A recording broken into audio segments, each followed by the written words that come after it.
नमस्कार। देश और दुनिया की महत्वपूर्ण करंट अफेयर न्यूज़ के साथ मैं कुणाल आप सभी का संस्कृति आईएएस यूट्यूब चैनल पे स्वागत करता हूं। साथ ही चलिए आगे बढ़ते हुए और देखते हैं कि वह कौन से विषय हैं जिस पे हम लोग आज बात करने वाले हैं। तो देखिए, यह सभी हमारी आज की करंट अफेयर न्यूज़ है, सभी बेहद महत्वपूर्ण है, इसलिए आज की इस वीडियो में प्रत्येक पर विस्तार से चर्चा की जाएगी। हालांकि उस चर्चा से पहले ज़रूरी है कि मैं आपके साथ एक सूचना साझा करूँ। संस्कृति आईएएस ने ऑनलाइन मोड पर बीपीएससी का फाउंडेशन कोर्स शुरू करने का फैसला किया है, जो 15 अक्टूबर से शुरू होगा। इसकी फीस मात्र 25,000 रुपये है और यहाँ आपको ईएमआई की सुविधा भी प्रदान की जा रही है। इस कोर्स में आपको 500 से अधिक घंटों की कक्षाएं प्रदान की जाएगी, जिसकी अवधि 1 वर्ष होगी और इस दौरान आप इन कक्षाओं को असीमित बार देख पाएंगे।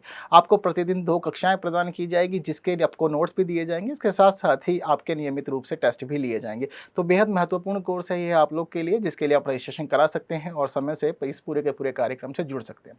आइए बढ़ते हैं हम लोग हमारी आज की पहली न्यूज़ की तरफ और देखते हैं कि इसमें क्या क्या खास बातें हैं।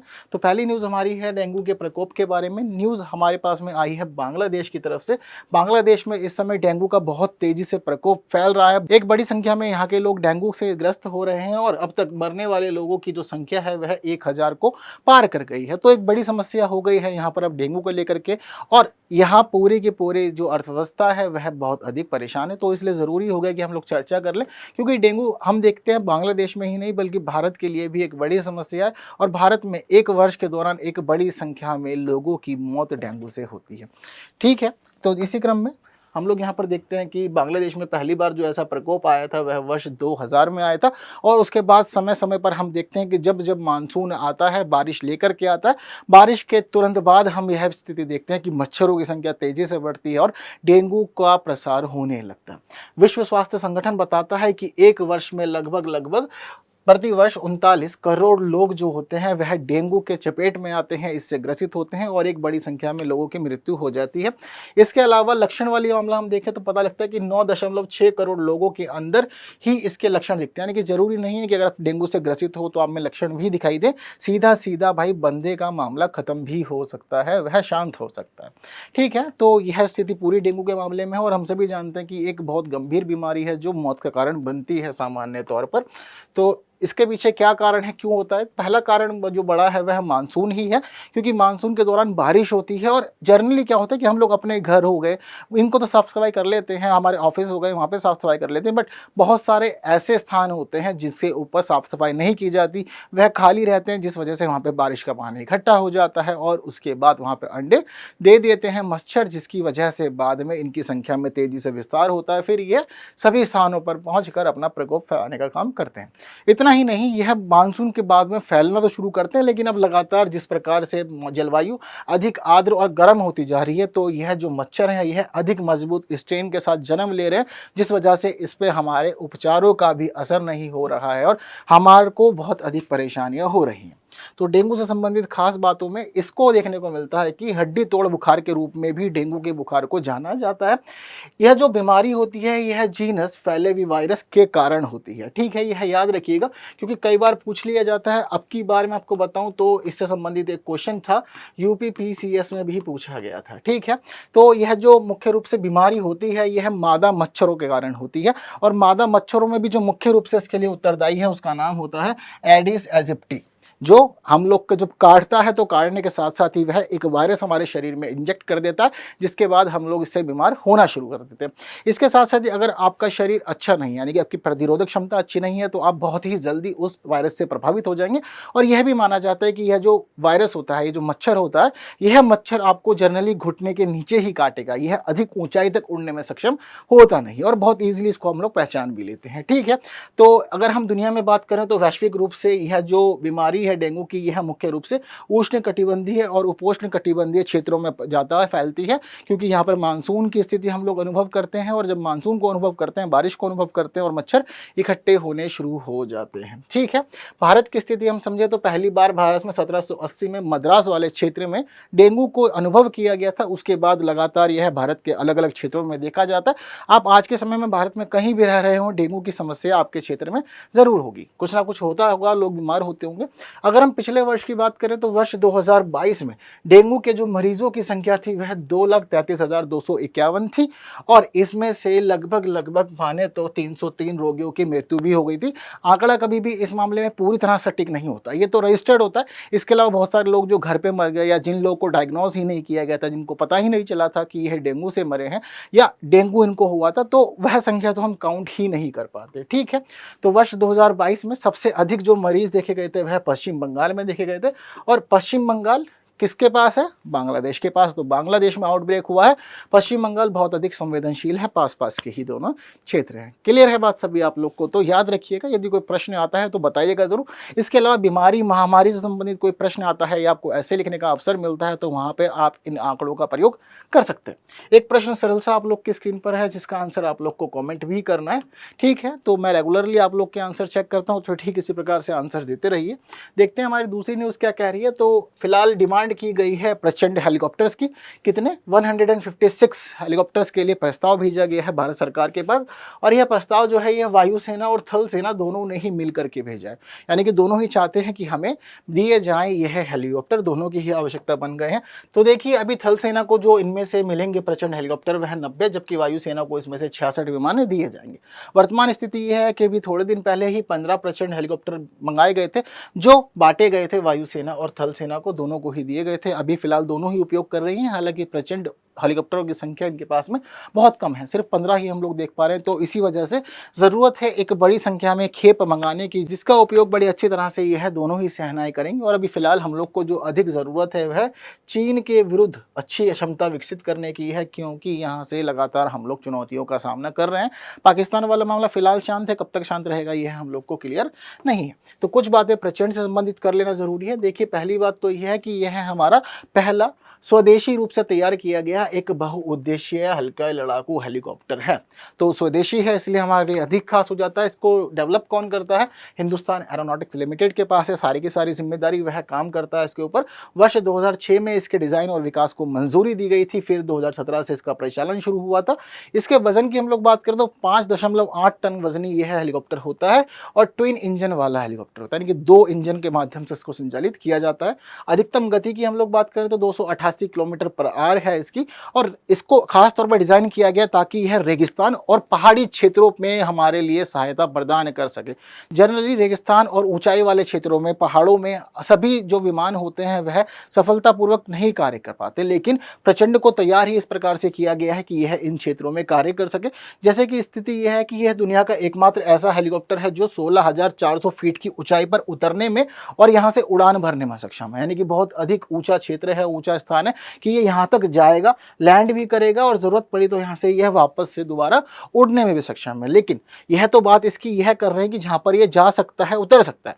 लेकिन अगर हम इसकी मैक्सिमम फ्लाई कैपेसिटी की बात करें, यानी कि क्या है इसका मैक्सिमम एल्टीट्यूड, तो देखिए यह 21,000 फीट तक की ऊंचाई पर जा सकता है, वहाँ पे उड़ान भर सकता है। तो बेहद खास है इस मामले में। जनरली हेलीकॉप्टर्स यहाँ तक नहीं पहुँच पाते, काफ़ी नीचे रह जाते हैं इस सीमा से, जिस वजह से ये हमारे रक्षा क्षेत्र में खास भूमिका निभा रहा है।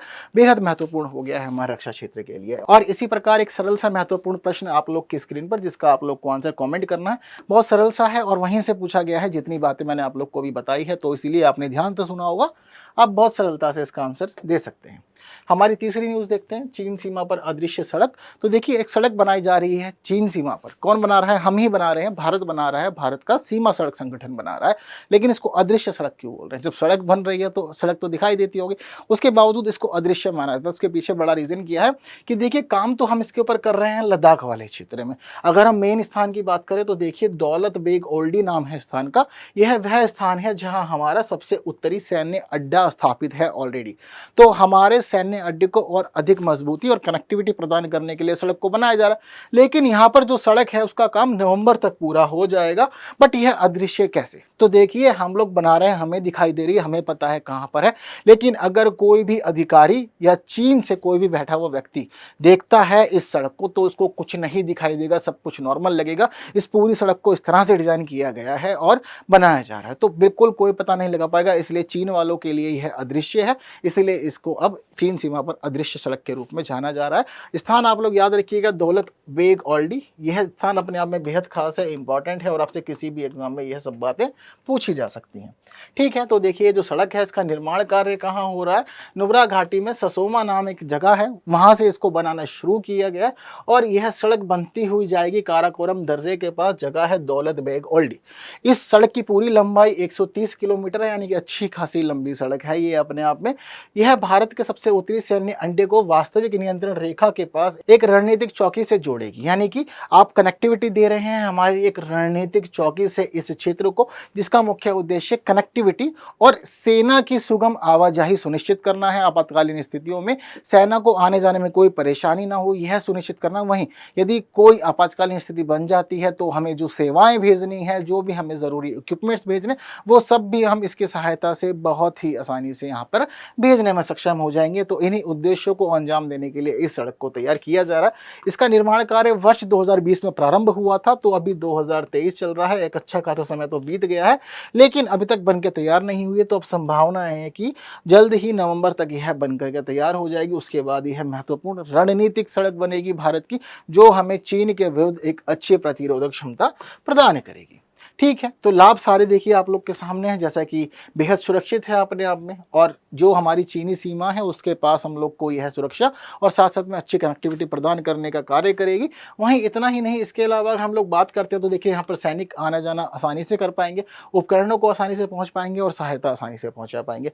इसके अलावा चीन की विस्तारवादी नीति के विरुद्ध हम संतुलन स्थापित कर पाएंगे और खुद को मजबूत कर पाएंगे, अपने रक्षा क्षेत्र को हम लोग सशक्त करेंगे।